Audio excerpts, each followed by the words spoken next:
നമസ്കാരം, ദീപിക ന്യൂസിലേക്ക് സ്വാഗതം. പ്രധാന വാർത്തകൾ. കേരളത്തിലെ പുരുഷന്മാരിൽ മദ്യപാനശീലം വൻതോതിൽ കൂടുന്നതായി ദേശീയ കുടുംബാരോഗ്യ സർവേയുടെ ഏറ്റവും പുതിയ റിപ്പോർട്ട്. സംസ്ഥാനത്തെ 4-1 പുരുഷൻ മദ്യപിക്കുന്നവരാണെന്നാണ് 2023-24 സർവേ പറയുന്നത്. 2019-20 സർവേയുമായി താരതമ്യം ചെയ്യുമ്പോൾ പുരുഷന്മാരിലെ മദ്യപാന നിരക്കിൽ 14% വർധനയാണ് കാണുന്നത്.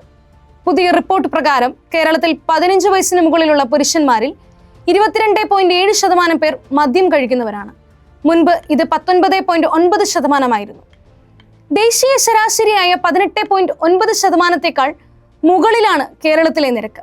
അതേസമയം സംസ്ഥാനത്തെ സ്ത്രീകളിലെ മദ്യപാന നിരക്ക് 0.3% എന്ന വളരെ കുറഞ്ഞ അളവിലാണ്. അരുണാചൽ പ്രദേശാണ് 50.5%-വുമായി മദ്യപാനത്തിൽ ഒന്നാമത്. 43.9%-വുമായി തെലങ്കാന തൊട്ടുപിന്നിലുണ്ട്. ഈ പട്ടികയിൽ 19ാം സ്ഥാനത്താണ് കേരളം. പുതിയ സഭയുടെ ആദ്യ ദിനങ്ങളിൽ പല അംഗങ്ങളും പരിധിവിട്ട് സ്വാതന്ത്ര്യത്തോടെയാണ് സഭയിൽ പെരുമാറിയതെന്ന് സ്പീക്കർ ചൂണ്ടിക്കാട്ടി. ചെയറിന് മുഖം മറച്ചു നിൽക്കുക, സഭയ്ക്കുള്ളിൽ തലങ്ങും വിലങ്ങും നടക്കുക തുടങ്ങിയ കാര്യങ്ങൾ ശ്രദ്ധയിൽപ്പെട്ടിട്ടുണ്ട്.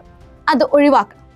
സഭാചട്ടങ്ങൾ പഠിപ്പിക്കാനായി പുതിയ അംഗങ്ങൾക്ക് 17-ന് പ്രത്യേക സെമിനാർ സംഘടിപ്പിക്കും. മുഖ്യമന്ത്രി വി ഡി സതീശനും പ്രതിപക്ഷ നേതാവ് പിണറായി വിജയനും ഇതിൽ പങ്കെടുത്ത് മാർഗനിർദ്ദേശങ്ങൾ നൽകും.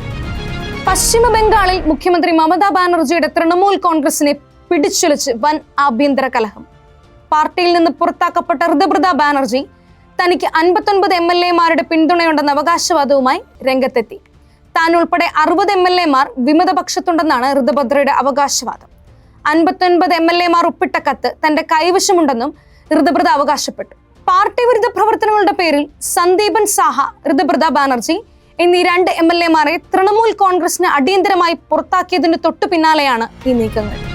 പശ്ചിമ ബംഗാളിൽ സ്കൂളുകളിലും മദ്രസകളിലും വന്ദേമാതരം ആലപിക്കുന്നത് നിർബന്ധമാക്കിയ മുഖ്യമന്ത്രി സുവേന്ദു അധികാരിയുടെ ഉത്തരവിനെ ചൊല്ലി വൻ രാഷ്ട്രീയ വിവാദം. ഉത്തരവ് ഉടനടി പിൻവലിക്കണമെന്നും മുസ്ലിം വിദ്യാർത്ഥികൾക്കിതിൽ ഇളവ് നൽകണമെന്നും all India Muslim personal law board ആവശ്യപ്പെട്ടു. എന്നാൽ തീരുമാനത്തിൽ നിന്ന് പിന്നോട്ടില്ലെന്ന് സുവേന്ദു അധികാരി കടുത്ത ഭാഷയിൽ പ്രതികരിച്ചു. ഈ രാജ്യത്ത് ജീവിക്കണമെങ്കിൽ വന്ദേമാതരവും ജനഗണമനയും പാടണമെന്നും അദ്ദേഹം പറഞ്ഞു. അതേസമയം ദേശീയ ഗാനത്തിന് മുൻപായി വന്ദേമാതരത്തിന്റെ എല്ലാ വരികളും ആലപിക്കണമെന്ന കേന്ദ്ര ആഭ്യന്തര മന്ത്രാലയത്തിന്റെ പുതിയ നിർദ്ദേശം അനാവശ്യമാണെന്ന് ശശി തരൂർ പ്രതികരിച്ചതും ചർച്ചയായിട്ടുണ്ട്. ആലുവയിൽ വാഹനങ്ങൾ തടഞ്ഞ് നടുറോഡിൽ കുത്തിയിരുന്ന് ബഹളം വെച്ച യുവാവിനെതിരെ കേസ്. ആലുവ UC കോളേജിന് സമീപം തിങ്കളാഴ്ച രാത്രിയാണ് ലഹരിക്കടിമയായ യുവാവും യുവതിയും അഴിഞ്ഞാടിയത്. UC കോളേജ് മില്ലുപടി റോഡിൽ താമസിക്കുന്ന മുഹമ്മദ് അസ്ലം, അനുപമ എന്നിവരാണ് നടുറോഡിൽ ബഹളം വെച്ചതെന്ന് പോലീസ് പറയുന്നു. നടുറോഡിൽ കുത്തിയിരുന്ന് നാടക ഡയലോഗുകൾ പറയുകയും പരസ്പര ബന്ധമില്ലാത്ത കാര്യങ്ങൾ സംസാരിക്കുകയുമാണ് ഇവർ ചെയ്തുകൊണ്ടിരുന്നത്. പോലീസ് എത്തിയതോടെ ഇവർ പരാക്രമം കാണിക്കുകയും പോലീസിനെ ആക്രമിക്കുകയും ചെയ്തു. പോലീസ് വാഹനത്തിനും കേടുവരുത്തി.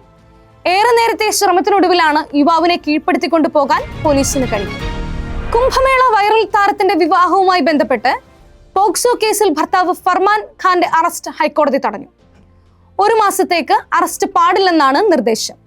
ജസ്റ്റിസ് കൗസർ ഇടപ്പകത്ത് അധ്യക്ഷനായ സിംഗിൾ ബെഞ്ചിന്റേതാണ് വിധി. മധ്യപ്രദേശ് കോടതിയെ സമീപിക്കാനാണ് മുഹമ്മദ് ഫർമാന് കോടതി സാവകാശം നൽകിയത്. പ്രായപൂർത്തിയാകാത്ത പെൺകുട്ടിയെ വിവാഹം കഴിച്ചു തട്ടിക്കൊണ്ടുപോയി എന്ന പെൺകുട്ടിയുടെ പിതാവിന്റെ പരാതിയിലാണ് മധ്യപ്രദേശ് പോലീസ് കേസെടുത്തത്. ഇതിനു പിന്നാലെയാണ് മുൻകൂർ ജാമ്യാപേക്ഷയുമായി പെൺകുട്ടിയും ഭർത്താവും ഹൈക്കോടതിയെ സമീപിച്ചത്. ഡൽഹിയിലെ ഹോട്ടലിലുണ്ടായ തീപിടുത്തത്തിൽ 20 പേർ മരിച്ചെന്ന് റിപ്പോർട്ട്. മാളവ്യ നഗറിലെ ബഹുനില ഹോട്ടലിലാണ് തീപിടുത്തമുണ്ടായത്. രാവിലെ 9:45-ഓടെയാണ് സംഭവം. നിലവിൽ 20 പേരുടെ മൃതദേഹങ്ങൾ കണ്ടെടുത്തു. 37 പേരെ രക്ഷപ്പെടുത്തിയെന്നാണ് വിവരം. സ്ഥലത്ത് ഫയർഫോഴ്സും പോലീസും ചേർന്ന് രക്ഷാപ്രവർത്തനം തുടരുകയാണ്. മരണസംഖ്യ ഇനിയും ഉയർന്നേക്കാമെന്ന് ആശങ്കയുണ്ട്. തിരുവനന്തപുരം മെഡിക്കൽ കോളേജ് ആശുപത്രിയിൽ ചികിത്സയിലിരുന്ന രോഗിയുടെ കാലിൽ പുഴുവരിച്ച സംഭവത്തിൽ അധികൃതർക്ക് ഗുരുതര വീഴ്ച സംഭവിച്ചതായി അന്വേഷണ റിപ്പോർട്ട്. സംഭവത്തെക്കുറിച്ച് അന്വേഷിച്ച medical college vice principal, surgery, ortho വിഭാഗം മേധാവിമാർ എന്നിവരടങ്ങിയ 3-അംഗ സമിതിയാണ് റിപ്പോർട്ട് സമർപ്പിച്ചത്. ആശുപത്രിയിലെ സിസ്റ്റം എററാണ് വീഴ്ചയ്ക്ക് കാരണമായതെന്ന് റിപ്പോർട്ടിൽ പറയുന്നു. കൊല്ലം പാരിപ്പള്ളി സ്വദേശി രാജേന്ദ്ര പ്രസാദിനെയാണ് കഴിഞ്ഞ ജൂൺ 1-ന് മെഡിക്കൽ കോളേജ് വാർഡിൽ കാലിൽ പുഴുവരിച്ച നിലയിൽ കണ്ടെത്തിയത്. ഉടൻ തന്നെ ഡ്യൂട്ടിയിലുണ്ടായിരുന്ന ഡോക്ടർമാരെയും നഴ്സുമാരെയും വിവരമറിയിച്ചെങ്കിലും മണിക്കൂറുകൾ കഴിഞ്ഞിട്ടും ആരും തിരിഞ്ഞു നോക്കിയില്ലെന്ന് കുടുംബം പരാതിപ്പെട്ടിരുന്നു. ശസ്ത്രക്രിയയ്ക്ക് വിധേയനാക്കിയ വാർഡിലേക്ക് മാറ്റിയ രോഗിക്ക് കൃത്യമായ പരിചരണം നൽകുന്നതിൽ ജീവനക്കാരുടെ ഭാഗത്തു നിന്ന് വലിയ വീഴ്ചയുണ്ടായെന്നാണ് അന്വേഷണ സമിതിയുടെ കണ്ടെത്തൽ. ബന്ധു നിയമന വിവാദത്തിൽ മന്ത്രി സണ്ണി ജോസഫിനെതിരെ നിയമസഭയിൽ രൂക്ഷ വിമർശനമുയർത്തി പ്രതിപക്ഷം. എന്നാൽ വിഷയത്തിൽ മന്ത്രി മറുപടി പറഞ്ഞില്ല. മന്ത്രിയുടെ സഹോദരി ഭർത്താവ് ബെന്നി തോമസിനെ അഡീഷണൽ പ്രൈവറ്റ് സെക്രട്ടറിയായി നിയമിച്ചതാണ് പ്രതിപക്ഷം വിവാദമാക്കിയത്. എന്നാൽ ബെന്നി തോമസിന്റെ നിയമനം ബന്ധു നിയമനമല്ല, രാഷ്ട്രീയ നിയമനം മാത്രമാണെന്നാണ് മന്ത്രിയുടെ ഓഫീസിന്റെ പ്രതികരണം. കഴിഞ്ഞ 35 വർഷമായി ഉളിക്കൽ മേഖലയിലെ സജീവ കോൺഗ്രസ് പാർട്ടി പ്രവർത്തകനും ജനകീയ നേതാവുമാണ് ബെന്നി തോമസ്. യൂത്ത് കോൺഗ്രസ് മണ്ഡലം പ്രസിഡന്റ്, കോൺഗ്രസ് മണ്ഡലം പ്രസിഡന്റ്, 10 വർഷം ഉളിക്കൽ ഗ്രാമപഞ്ചായത്തിന്റെ പ്രസിഡന്റ് എന്നീ നിലകളിൽ പ്രവർത്തിച്ചിരുന്നു. കഴിഞ്ഞ തെരഞ്ഞെടുപ്പിൽ സണ്ണി ജോസഫിന്റെ ചീഫ് ഇലക്ഷൻ ഏജന്റ് ആയിരുന്നു. നിലവിൽ കണ്ണൂർ DCCC സെക്രട്ടറിയുമാണ്. ഇതോടെ വാർത്തകൾ അവസാനിച്ചു. നന്ദി. സത്യസന്ധമായ വാർത്തകൾ അറിയാൻ ദീപിക ന്യൂസ് ഫോളോ ചെയ്യൂ.